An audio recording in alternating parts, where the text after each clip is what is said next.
विवाहिता महिला माने घरे एकुटिया थिले करती एही सबु काम जहाँ पुरुष मानकु जना नथाए।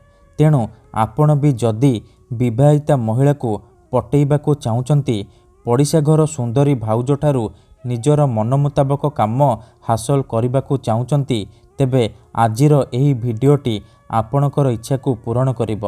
कारण आजिर एही भिडियोटी रे मु आपणकु शिखेइबी नारी मोहिनी वशीकरण विद्या, जहाकू प्रयोग करी आपण सुंदरी सुंदरी झील को पटेई पारिबे। पड़िशा घर सुंदरी भाउज ठारू निजर मन मुताबक काम हासिल करि पारिबे। सीए आपणकर सबु कथा मानिब, जहा चाहिबे ताहा करिब, कोनोसी प्रकार बाधा देब नाही। एही वशीकरण करिबा पई आपणकु किछि भी पैसा खर्च करिबाकू पड़िबनी, किछि भी कष्ट काम करिबाकू पड़िबनी। केवल अल्प टिके लुण आनिबे, सेई लुणर साहाय्य मु आजि आपणकु शिखेइबी नारी मोहिनी वशीकरण विद्या।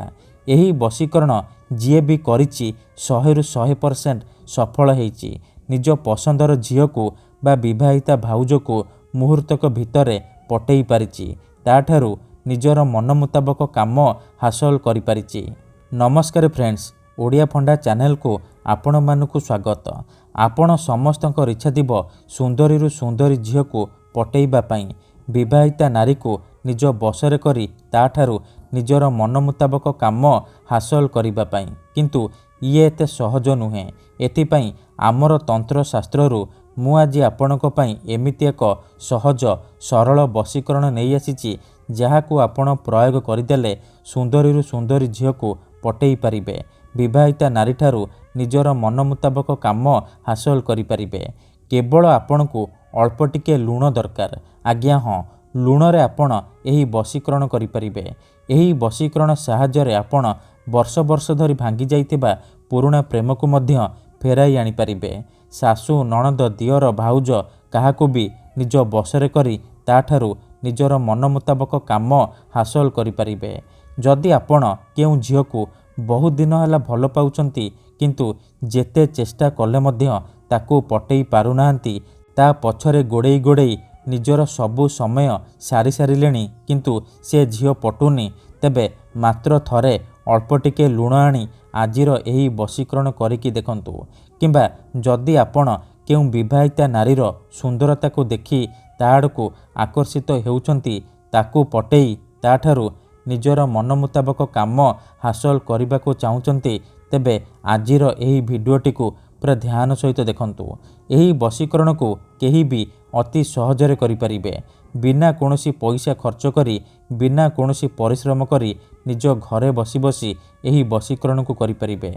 तेबे एही वशीकरण विधि आपण किपरि करिबे, केमिति करिबे, यार प्रयोग विधि कौन, मु आपणकू शिखेइबी। विधिटी जानिबा पूर्वरु मोर आपण मानकू अनुरोध कि जदि आपण आम चैनल को नुआ आसीचंती, तेबे दयाकरी चैनल को सब्सक्राइब करी पाखरे थिबा बेल आइकन को मध्य दबाई दियंतु, जहाद्वारा आमे जेउ भी वीडियो अपलोड करिबु सर्वप्रथमे आपण देखि पारिबे आउ तार लाभ पाई पारिबे। तेबे चलंतु जानिबा एही वशीकरण विधि को आपण किपरि करिबे। मने रखंतु, एही वशीकरण करिबा पई आपणकू केवल अल्प टिके लुण दरकार। प्रथमे आपण कौन करिबे, अल्प टिके लुण आनिबे, से लुण को नेइकी कोनोसी एक जगार बसी पड़िबे जेउठारे आपणकू केही देखिबेनी किंबा अधारू डाकिबेनी। तापरे से लुण को निज सामने रखिबे आउ आखि बंद करिकी सेई झील बा नारी को मने मने भाबिबे, तार मुह को निज मनरे भाबिबे। तापरे एही मंत्र को 21 थर पढ़िबे। ओम कामिच्छामयी आमुकं मनमोही तन्मोही वशीकराए। एही मंत्र को आपण 21 थर पढ़िबे। आमुकं जगार आपण सेई झील बा स्त्रीर नाम उच्चारण करिबे जहाकू आपण पटेइबाकू चाहुचंती। मंत्र को 21 थर पढ़ी सारिबा परे आपण से लुण रे 3 थर फुंकी देबे। एतिकी करि सारिबा परे से लुण को नेइकी सेई झील बा नारीर घर सामने पकई देबे, किंबा जदि संभव आपण से लुण को ता घर भितर पकई देबे। एतिकी करिकी देखंतु, ग्यारंटी देउची से झील हेउ बा विवाहिता नारी विचलित होई उठिबो, आपणक पाखकू आसीबा पई छटपट हेबो। धन्यवाद।